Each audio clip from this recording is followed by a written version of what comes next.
Hi everyone, आपका स्वागत है अपने अकेडमी डबल ए में। मैं आपका गोविंद सर। आज हम लोग पढ़ेंगे क्रमिक संख्याओं का गुणन, अर्थात वह संख्याएं जो अल्टरनेट होती हैं, एक के बाद दूसरी होती है, जैसे 11 गुणे 12, 12 गुणे 13, 13 गुणे 14, 14 गुणे 15, अर्थात क्रमिक संख्याएं 15 गुणे 16, 17 गुणे 18, 14 गुणे 15। वह संख्याएं जो क्रम से होती हैं, जस्ट एक संख्या कम होती है और एक संख्या ज्यादा होती है, उनके बीच का गैप 1 होता है। ऐसी संख्याओं का गुणन हम लोग देखेंगे। तो इसके लिए शायद आपको पता भी हो, कुछ लोगों को पता भी होगा, कुछ लोगों को नहीं भी पता है। तो अगर आज हम बता देते हैं तो उनको भी यह जानकारी प्राप्त हो जाएगी। देखिएगा, क्रमिक संख्याओं के गुणन की अगर हम बात करें तो जैसा कि आपको दिख रहा है वैसा ही करना है, कुछ करना है नहीं।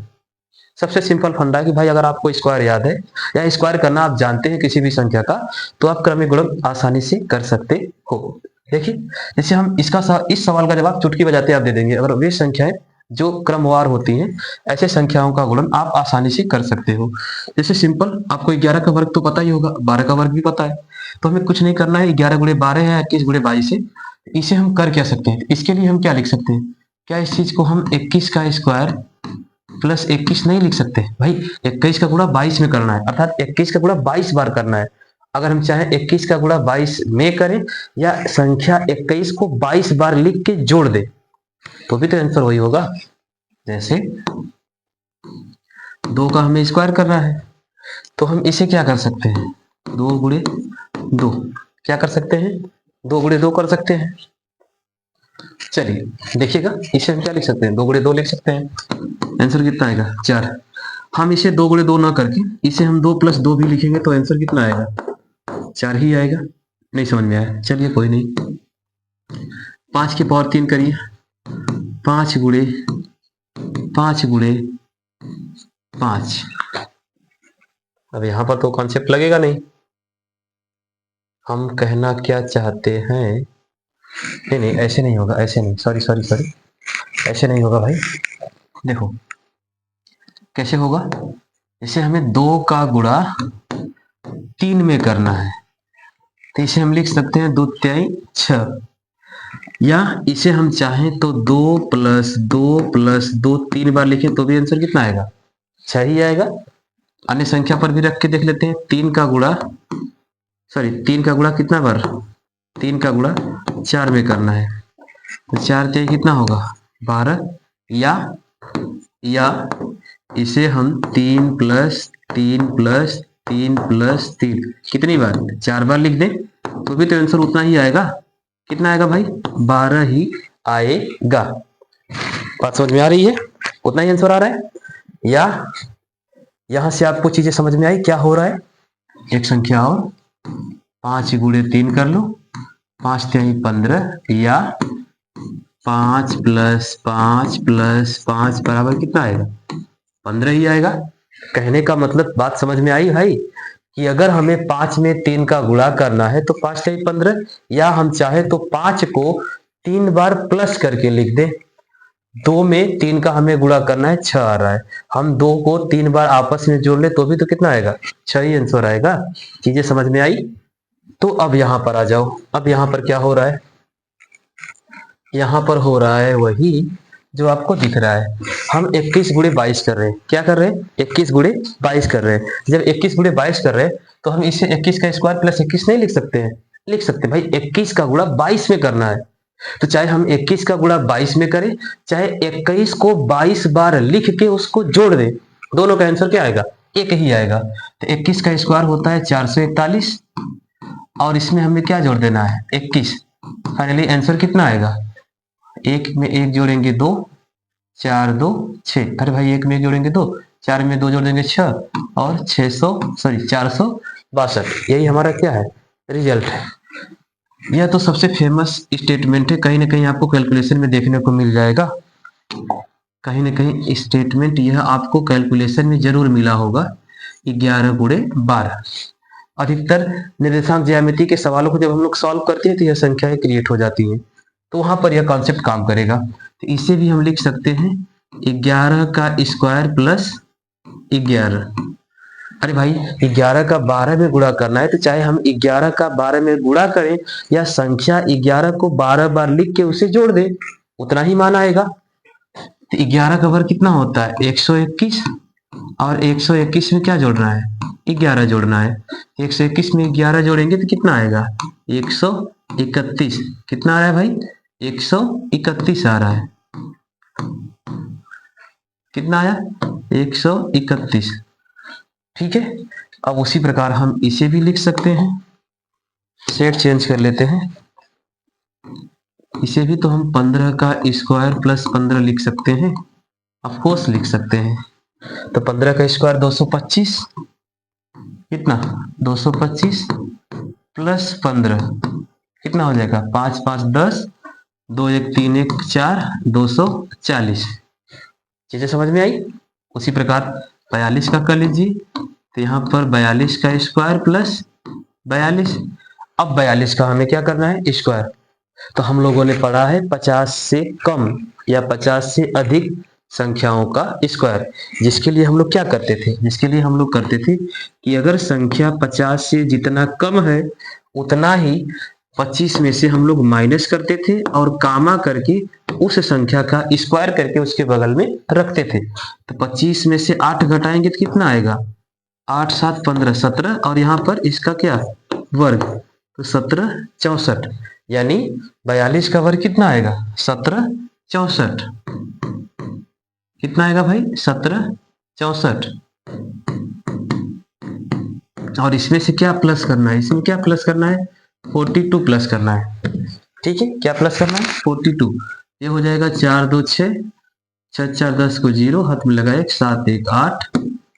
फाइनली आंसर आपका आएगा 1806। ठीक है, सॉरी, देखिए यहां पर क्या है? 25 गुणे 26। यहाँ पर 25 का स्क्वायर, इसका स्क्वायर 25 का स्क्वायर और प्लस 25, प्लस क्या करना है? 25। 25 का स्क्वायर 625 और प्लस क्या कर देना है? 25। 625 25 650। कितना आ गया भाई? 650। यही हमारा क्या है? रिजल्ट है। ठीक है, यहाँ पर है 45। सेट चेंज कर लेते हैं। यह है हमारा क्या? 45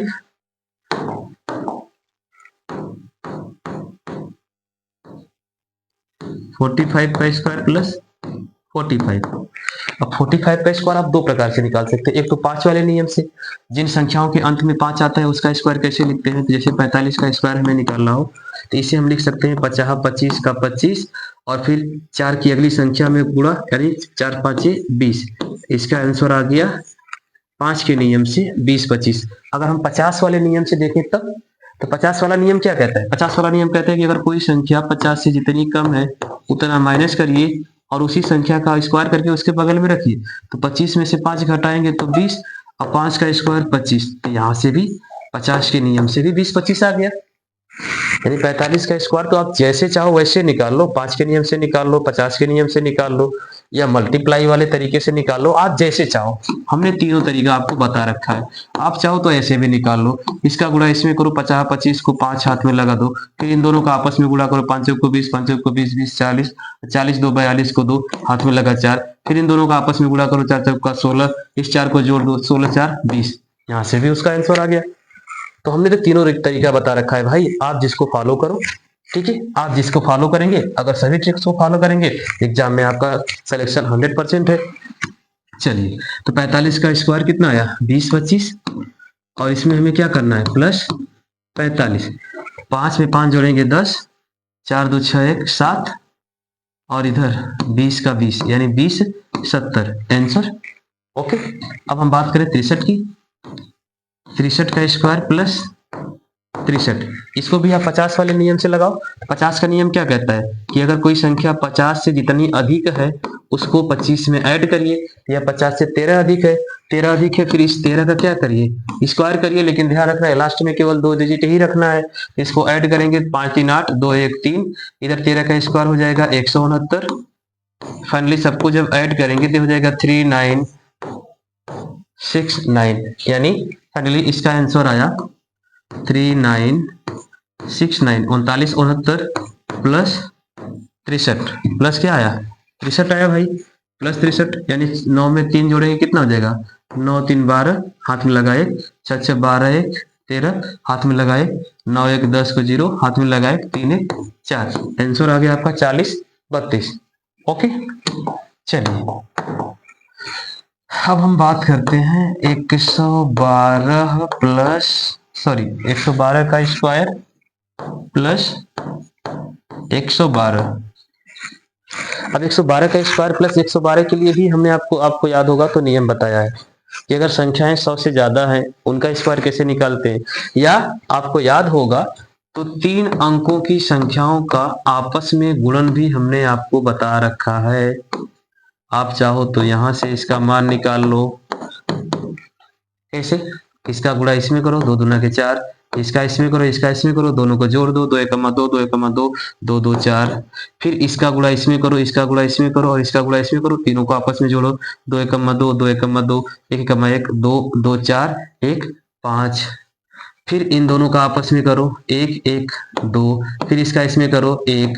तो फाइनली आंसर कितना आया? 12 544, यानी 12 544 प्लस 112। आप 100 वाले नियम से भी निकालो। कोई संख्या 100 से जितना ज्यादा होती है, कोई संख्या 100 से जितना ज्यादा होती है उसमें वही संख्या जोड़ देते हैं और जोड़ने के बाद उसी संख्या का स्क्वायर उसके बगल में रख देते हैं। तो पहले तो इसको जोड़ देंगे, यह हो जाएगा 124, फिर इसका स्क्वायर निकालेंगे, इसका स्क्वायर भी आएगा 144, सबको जोड़ेंगे, यह हो जाएगा 125 44। भाई 125 44 ही तो हमने रखा है, यही रखा है। यह आपका 100 वाला नियम है, तो आप इससे भी लगा लो, चीजें आपको वही प्राप्त होंगी। जोड़िए, 4 2 6, 4 1 5, 5 1 6, 12 12 656। 16 17 की बात करें तो 16 17 के लिए 16 का स्क्वायर, 16 का स्क्वायर प्लस 16। 16 का स्क्वायर कितना होता है? 256। अरे भाई 15 का स्क्वायर कितना होता है? 225। तो 16 का स्क्वायर कितना होगा? 256। 2 5 6 प्लस 16 इक्वल टू कितना आ जाएगा? 6 में 6 जोड़ेंगे 12, 5 में 1 जोड़ेंगे 6, एक हासिल जोड़ देंगे 7, और इधर 272 आ गया। उसी प्रकार 14 का कर लीजिए, तो 14 का स्क्वायर होता है 196, उसमें 14 ऐड करिए 196 plus 14 equal to 6 4 10, 9 1 10, 1 11, 1 carry 1 1 2, 210। Finally चीजें आपको जरूर समझ में आई होगी। आज की क्लास में हम लोगों ने क्या सीखा? तो आज की क्लास में हम लोगों ने सीखा कि क्रमिक संख्याओं का गुणनफल, यानी वह संख्याएं जो क्रमवार हैं उनका गुणनफल कैसे प्राप्त करें और कितने कम समय में प्राप्त करने का हम लोगों ने प्रयास किया है। अगर इन चीजों की आप प्रैक्टिस करते हैं तो हमारा मानिए आपको एग्जाम में जस्ट कुछ ही सेकंड लगेंगे कैलकुलेशन करने में। अभी तक हमने जितनी भी क्लासें ली हैं सब में हमने आपको वही चीजें बताने का प्रयास किया है जो आपकी कैलकुलेशन को फास्ट करे। अगर आप इन सभी ट्रिक्स का उपयोग करते हैं तो विश्वास रखिए किसी भी एग्जाम को आप चुटकी बजाते ही क्या कर जाएंगे? सॉल्व कर जाएंगे। तो मिलेंगे अगली क्लास में कुछ ऐसे ही फैक्ट के साथ। तब तक के लिए धन्यवाद।